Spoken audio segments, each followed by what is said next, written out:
work it did at SARS. The consulting firm alleges that they had received a list of preferred contractors, which included Monyeki's range wave. That's according to Gartner managing partner Neville Willemse, who was testifying at the Nugent Commission into Tax Administration and Governance at SARS. The Commission has also heard of how Gartner and Monyeki set their own terms of reference for the IT assessment at SARS. Well, for more on this story, we cross to our reporter Mbalenhle Mthethwa, who's standing by for us. Mbalenhle, what's the latest there? Good afternoon, Nompumelelo. Yes, what's happened since this morning is that we've heard Neville Willemse tell the Commission that he didn't know it was illegal to set the terms of reference for the contract that was later awarded to Gartner. He says that he was not part of, he wasn't aware of this, and therefore the rules do not apply to him. Not necessarily that the rules do not apply to him, but however, he did say that he didn't know that it was illegal.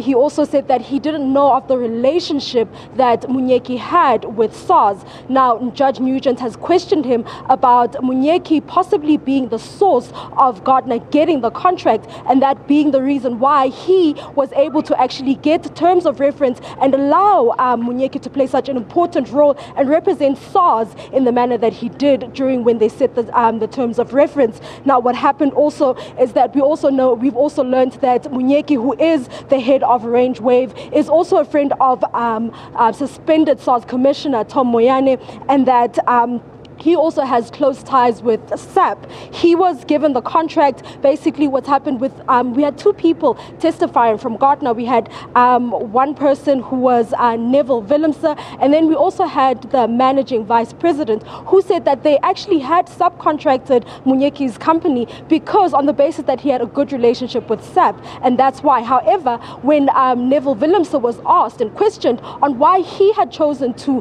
subcontract this company in question, he said that he didn't know why, but he seemed like a good candidate for the contract that they'd been awarded at SARS. But let me just give you a little bit of background about Gartner as well as why we're here. So this is an inquiry into the Tax Administration and Governance at SARS, and basically it goes back to the time when Moyane took office. When he came in, straight after coming in, he put a moratorium on the modernization program and hired Gartner to come and do an IT strategy within the organization. Now, the IT strategy is believed to have tried to fix things that were not broken and to have actually made things worse and have contributed to the hardware refresh that has been delayed for many, many years, and that has actually, we've had a number of witnesses coming to the Commission saying that, if we don't do the hardware refresh, the IT system and as well as the e-filing system at SARS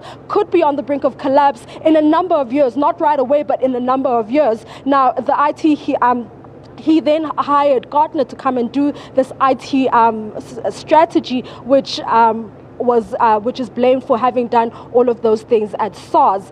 But another thing that has actually come up at this inquiry is that procurement procedures were flouted in order to give Gartner this contract. Now, Gartner's Willemse, who is a managing partner at, not Gartner Willemse, but Neville Willemse, who is a managing partner at Gartner, has told the Commission that they were actually SARS, they were the preferred candidate for the contract, and therefore that's why they were procurement policies were somewhat flouted.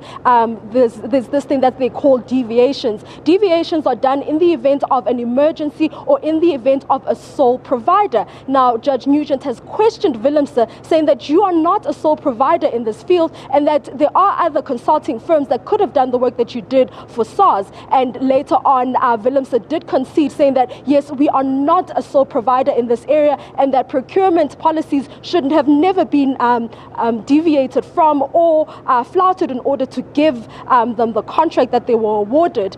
Now, moving on to with the second session, what happened was we had the managing partner who also who explained the whole procedure of how they went about the whole IT strategy and the IT and identifying what needed to be changed and what needed improvements and the recommendations that they made and so on. And he's going to continue testifying in the second session, where he's going to be answering questions from the judge as well as evidence leader Carol Steinberg. But for now, it's back to you in studio.